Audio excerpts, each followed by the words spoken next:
Good afternoon everyone, thank you for stopping by and checking out today's video, which is video 3 of 30. For those of you that haven't watched any of my videos before, I'm just a mum from a very normal background that at the age of 41 decided that I was going to become a marathon runner. So today's tips are all about what to wear. And you might wonder why I'm holding some lovely pairs of trainers which actually smell really bad.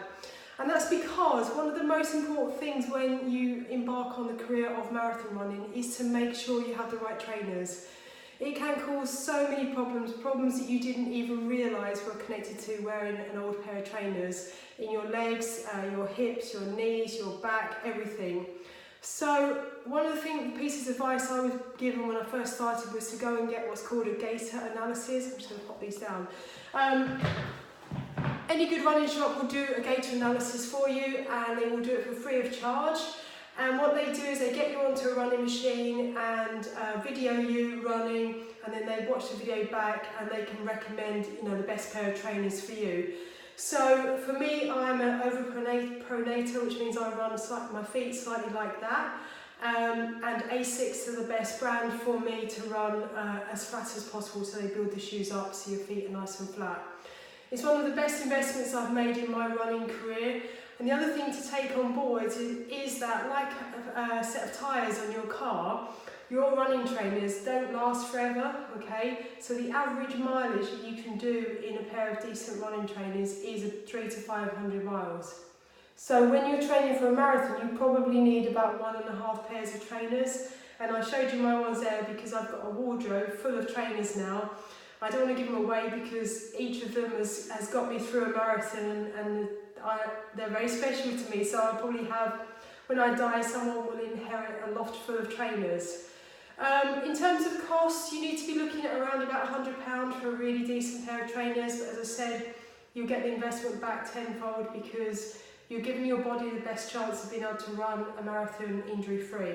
So that's the trainers dealt with. Then what to wear. All the gear, no idea. So sometimes when people start a new sport, especially like running, they think they have to go out and spend hundreds of pounds on new clothing.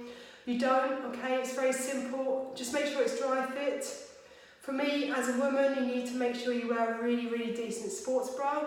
I don't have big boobs, but I invested in the best bra going because I didn't want them to be causing me any pain, and I didn't want them to sag through hours and hours worth of running on the road. So a great sports bra, firm support, nice running top, obviously running tights, running socks. Socks are very important as well. You look at spending £10 maximum. They can make the difference between finishing a run with feet full of blisters or not.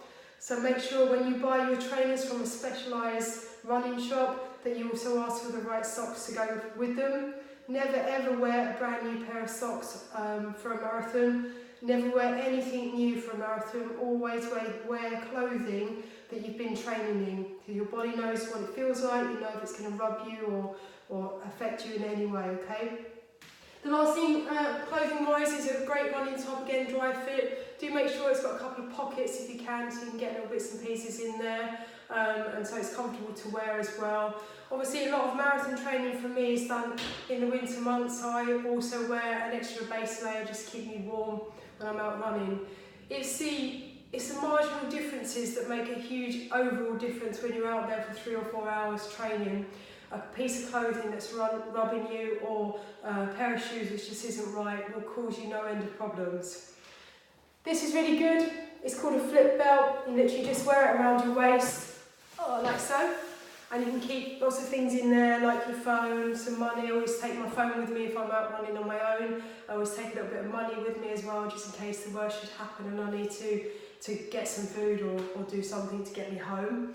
Running watches are also very, very good, but again, you don't need to go out and spend lots of money on these right in the beginning. I didn't have a running watch until I got up to about 13 miles. This is the cheapest one on the market. It's a Garmin Foreman 15. It logs how far I've run, my speed per mile, and overall calories, which isn't important to me, but it might be to you. I'm going to talk about fueling a lot more in another video, but just to quickly mention, these running belts are fantastic for keeping your gels in as well. So I take some energy gels when I'm up and running over 6 miles, but I'll talk about that in more detail in another video. I take a natural supplement called RG, which is part of the business that I run as well. And when you take this, you just add it to water. It widens your blood vessels naturally, so you get a better blood flow, because when you're dehydrated, your blood thickens. And that means that with RG inside you, your recovery is better, but your stamina is better as well. So I'm all about being able to give myself the slight edge. I'm wearing great trainers. They don't have to be this year's model, but they have to be great for me.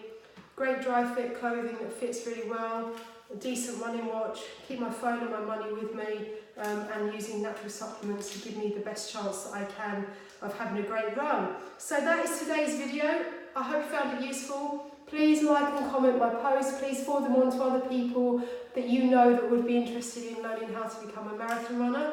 I'm not an elite runner, okay, so my biggest goal is to run a marathon in sub 4 hours. I want to go through the finishing line at the London Marathon one year and see 3 hours 59.59.